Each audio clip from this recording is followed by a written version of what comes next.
different plants, different voices, and different ways of having conversations. It's time to get personal with plant medicine. Welcome to Getting Personal with Plant Medicine. I'm your host, Diana, and today I am joined by my sometimes co-host, definitely my co-host on my other podcast, but sometimes occasional co-host on this one. Co-host in life. Editor and producer. Yeah. JR. How are you doing today, JR? Doing fantastic. How are you doing? I'm good. Awesome. Good to hear. One of the reasons why I'm good is because I took a holistic approach to my plant medicine practice today, which is what we're going to talk about. Because, we talk about the personal side of plant medicine a lot on this podcast. I don't know that we always emphasize that these are just one of the tools in your wellness belt as often as we should. I don't know. Maybe we do, maybe we don't, but we're doing that today. The point is that, when we talk about certain plants and herbs that sound like they could be a panacea, we have to make sure that we clarify that they're not, right? Mm-hmm. Did I just use the right word? I believe so. We can make it work either way. What I mean to say is that things like CBD are great for so many different things. And you name it, insert your favorite plant medicine here. It probably does a lot of different things for you. But we have to look at the whole body to get the full effect. And so in order to do that, there are a lot of ways that you can center yourself. But one of the ways that we're going to talk about today is meditation. Now, meditation can be tricky for people who are neurodivergent like myself. But even using 1 minute of your time, just 1 minute, just start with 1 minute of trying to set your intentions, clear your mind space, set your intentions, try to communicate with the plant medicine in some sort of way, right? And by that, I don't mean you have to talk to it. It's just you're in your mind making it clear that this is what you want from the plant. Now, there are a lot of discussions about how plants are intelligent, living beings, and meditation can be a really great way of communicating with the plant spirit, if you believe in that. And if you don't, it can also be just a good way to figure out what you expect out of the experience. And it can also be a way to accentuate that, right? An important aspect of meditation can be binaural beats. Yeah. And I know I don't really utilize that, but you do. So why don't you go ahead and talk about it? I mean, first, just getting back to, that holistic approach. A lot of us went to plant medicine or earth medicine, not just so that we could have some control over what we were consuming, but it also brought us back into like that natural way of existence, where we're using pieces of gifts from the earth in which we could consume to help us feel better, to help us heal. But when it comes to healing, it's not always fully just what you're consuming through your mouth and digesting through your digestive tract and allowing to enter into your bloodstream. We really want to embrace every aspect of that natural element. That's a big piece, a big element of plant medicine, and that's going to involve many different senses. It's been medical fact that certain senses are heightened, for certain medical ailments. The sense of smell is actually the closest sense tied to memory. They found with patients with Alzheimer's that even after pictures faded and memories faded, that it was the sense of smell that was able to kick those memories back into place. And we use those still with terpenes and essential oils. You have pinene found in pine needles, which really helps with the focusing quality. You have beta-caryophyllene, which is found in black pepper, which really gives like that jubilant sensation. And these are things that we can smell, and it helps bring upon that healing factor. And another one is sound. Mm-hmm. A lot of people, they don't really think much of it, but it's something that's actually utilized on a daily basis. When you think of babies crying, that's at a frequency that causes a reaction, an alertness, and an immediacy to danger that is deliberate. That's nature's way of causing those situations. Or just when it comes to relaxation, people that are able to sit on the beach and relax, it's not just the sight of the ocean, but it's also the smell of that salt water. It's the hearing of the seagulls and the rolling of the waves that really kind of bring you down into that calm, relaxed state. So that's our body's way of telling us that, these are aspects of nature that we could use to heal ourselves as we move further away from the natural order of things, just through civilizations. And, first we built civilization, then we built religion, then we built hierarchy, then we built economics. We keep pulling ourselves away from a natural order of things. So where we're at now is we can get stressed out and frustrated, and then we just try to distract ourselves. And then yet again, a lot of times we're using sound. A lot of people will use music to self-soothe. Mm-hmm. And it's a way to kind of pull us back in. And what they've found is certain frequencies can actually do certain things to the human body. Sound frequencies have an effect on water, which we are made up primarily of. Sound frequencies, plants react to different plant frequencies. This is a natural aspect of how we're supposed to live in this world that we just kind of forgot. So, with rediscovering these sound frequencies and really working with them, you can really bring that holistic approach to your healing journey. One thing that I use is binaural beats. With that, they're essentially, you have to use like not earplugs, but ear pods, because you're getting a slightly different frequency in each ear. And then what your brain does is it kind of registers it as one sound. And it's kind of a way of rewiring your brain. Yes, actually, a little note here from the brain. It says in sound. I'm saying it says. Mm-hmm. So when you drop into the theta brainwave state, it's similar to the REM sleep stage. Yes. Which is incredibly helpful when you're trying to heal.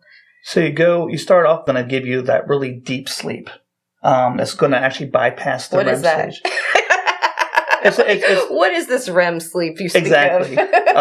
Well, it's deeper than REM sleep. REM sleep is actually the creation of rapid eye movement, which is mostly associated with dreaming.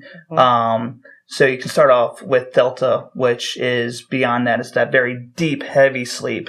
And then you go to theta, which is more that REM sleep. Then you have alpha, which is my personal favorite with binaural beats. And that just gives you like a relaxation. It's like a happy medium. It's not going to put you to sleep, but it's going to relax you. After that, you have beta, which gives you a lot more of that concentration. And then beyond that, you actually have gamma, which is a really hyper-focused and can actually kind of create like an arousal while you're awake.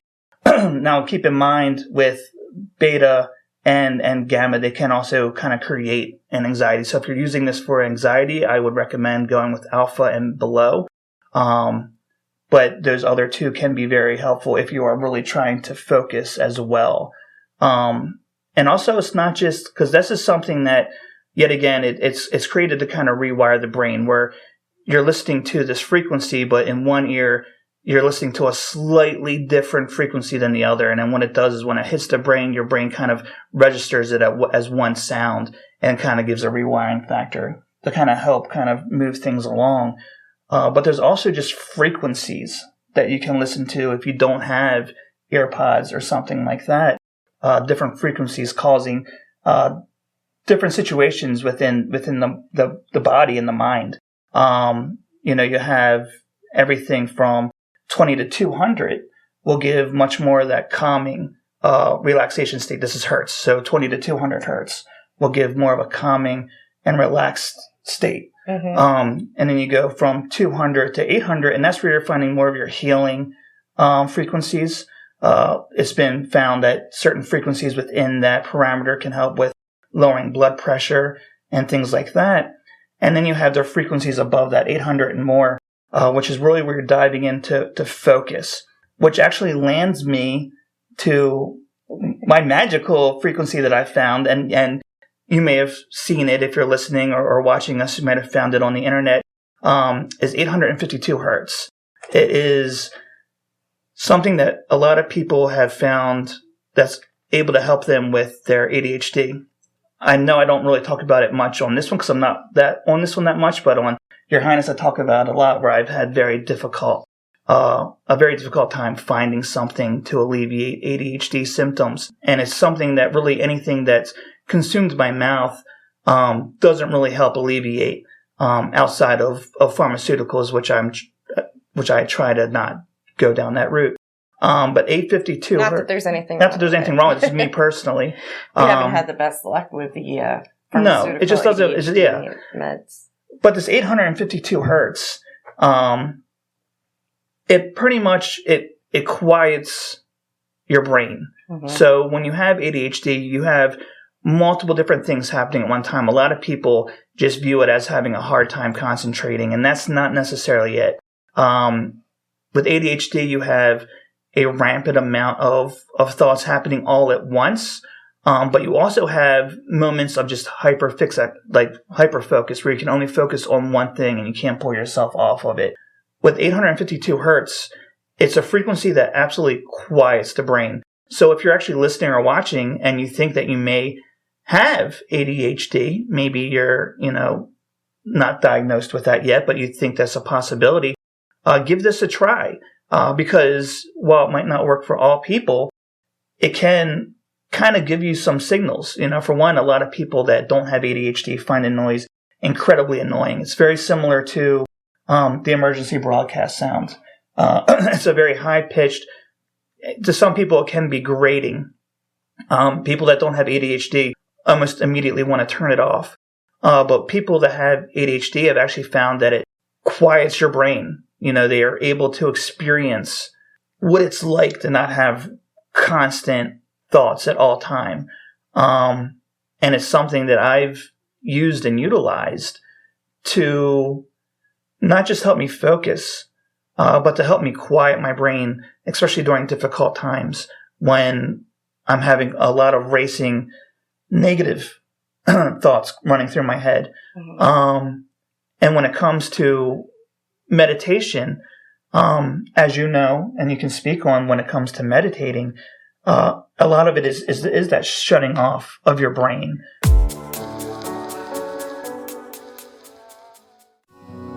At Silly Rabbit Medicinals, we're more than just a family business. We're a family on a mission. For over a decade, we've been dedicated to providing safe, affordable access to high-quality plant medicines that heal.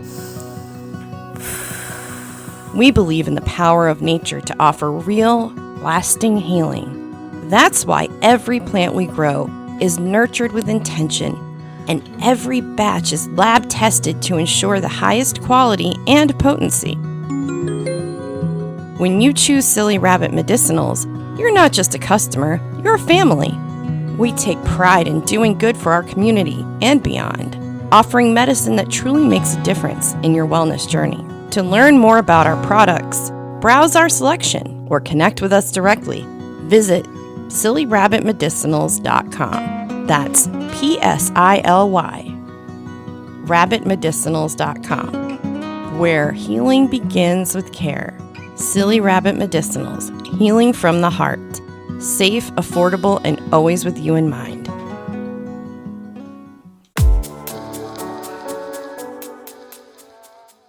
So now I have not tried this yet. You're talking about racing thoughts and my mind going, but my other issue is that I have aphantasia, which means that I cannot visualize I don't have an imagination. Basically, that is the challenge for me, because a lot of times during meditation, they'll say things like, imagine the most relaxing place you've ever been, or imagine a beach. And I can see the picture in my head, but I cannot place myself there. So, for me, what works is if I'm listening to a sound bath, I can only really do a few minutes at a time at the most. But I'll try to, because this is all part of the holistic approach, becoming more present and not just consuming plant medicine and going about your day without a second thought, right? That is challenging, I think, for a lot of people. So I will try to focus on something like, can I feel my toes? And then I'll work up my body, like trying to check in on every body part. And that can help at least for a whole minute. Because I think it's important to have a starting point for people who might just be overwhelmed by the idea of binaural beats or sound baths or meditation even. I know I've been the person that said, I can't do it. My mind just doesn't shut up. I can't do it. But I've also had really great experiences with getting acupuncture and sound baths at the same time. As a matter of fact, we're going to have a special treat for you at the end of this episode. One of the practitioners who does really amazing work is Bridget Jester from Crown Creator Studios. And we've had her on before earlier in an earlier season of this show to talk about the practice of meditation and incorporating it in plant medicine use. So I have had experiences where I have been able to let go with those frequencies, even if it's momentarily. But what would you recommend to somebody who's trying this out for the first time? Because like you just said, there's a lot to go through. There's a lot to go through. And also, you always want to, I'm not a medical professional. Right. So when it comes to things like binaural beats, there are situations that can arise with things like epilepsy and stuff like that. So these are things that you want to be cautious of and actually speak to your doctor beforehand. But if you really want to kind of try to delve into that relaxed state, yet again, just viewing it as a holistic approach, I can't really speak on what anyone should do. I can talk about what works for me, and that is that full sense, full body atmosphere. I like to start off with a little bit of kava. I've talked about kava in the past, and it kind of sets in that relaxed state, starts lowering my blood pressure. Lemon balm tea is a good one. Lemon balm tea is another amazing one. From there, I personally have an acupressure mat. If you have the ability to get acupuncture on a regular basis, that's amazing. But for financial reasons or for time reasons, if you do not have the ability to do that, something like an acupressure mat, which you can get for like $30, is amazing. It's just a mat that you lay on the ground with a neck pillow, and it has like little needles, pressure points to stick up. So, I consume the kava, I'll lay on the mat, and then I'll put in my earbuds and I'll listen to those alpha binaural beats. And it just kind of really brings me into like that relaxed space where like I kind of feel just in tune with my body and with the universe surrounding me. And it kind of pulls me into that state. Another aspect of the acupressure mat is it kind of pulls your thoughts away from what's happening through your day, and it focuses it onto how you're feeling at that moment as it's hitting those pressure points. So you're getting the touch, you're getting, the neurological sensations, you're getting the sounds, you're getting the consumption and something kind of digesting and going through your bloodstream and going through that brain barrier. And if you like some incense. Use some essential oils. Yet again, just kind of creating an atmosphere that's not contradicting, that allows you to kind of go in the direction you want to go in. Obviously, you don't want to like start throwing in a bunch of like really heightened, like lemon, like really active senses, smells, because that will pull you out of that relaxed state that you're trying to get into. But going with something a little bit more like a lavender, maybe some beta caryophyllene with like that black peppering smell. Would you suggest somebody go for a walk while they're listening to the binaural beats? I mean, you can, but yet again, I feel it depends on where you're going for a walk. If you're walking around your neighborhood, you can, but I actually like to use the sounds that are created to kind of pull me into that natural order of things. If you're walking through a park, it's not just you looking at trees. It's the smell of the trees, or maybe in the fall, the smell of the leaves on the ground. It's hearing the birds chirping or squirrels running through those leaves. It's a full and much like I'm talking about, a holistic approach towards just walking, and really just being present. And I think that's one of the most important things that you can do is that presence. Presence isn't just looking at somebody. I can talk about, just from personal experience, with living in late stage capitalism, is you get your days can become so chaotic and so stressful and so all consuming that when you get home, you may think that you're being present, but you just looking at people isn't being present. Mm-hmm. You need to really fully experience everything, every sight, every sound, every smell. I can't tell you how many times we've gone to watch a movie and I'm like, oh, this movie looks interesting. And Diana's said, we've already seen this movie like 3 times because I'm just watching it. I'm not experiencing it. But I can remember the first time I went to a movie theater when I was a child because it was that smell of the popcorn. It was the full experience of the whole thing. So when you're coming home and you're wanting to be present, it's really using all of your senses to be present. And the same thing would happen with that walk, fully embracing every moment, every sense. So when it comes to binaural beats, I like to kind of keep that more into an internal self where I'm really trying to center myself inward, and not really experience anything outward. Oh, that's good to know. Yeah. I like that. I need to work on that myself, but but I suggest that you check out this clip that is following. We have about a 5-minute bonus clip for you, and then you'll be able to get the full experience if you go over to her YouTube channel. It's only going to be about 5 minutes long, which I think is a good place to start, and let those frequencies hit where they're supposed to. And let it do its thing.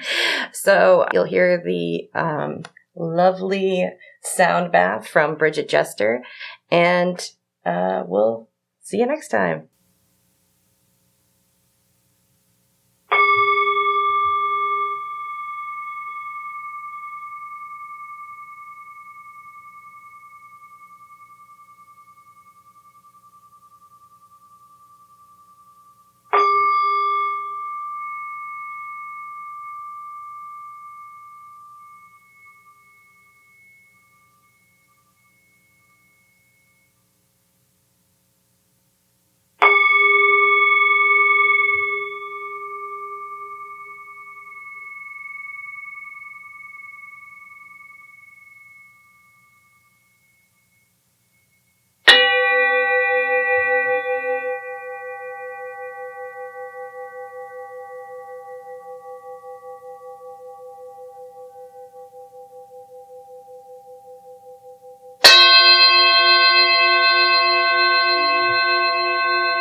This podcast has been a product of Your Highness Media.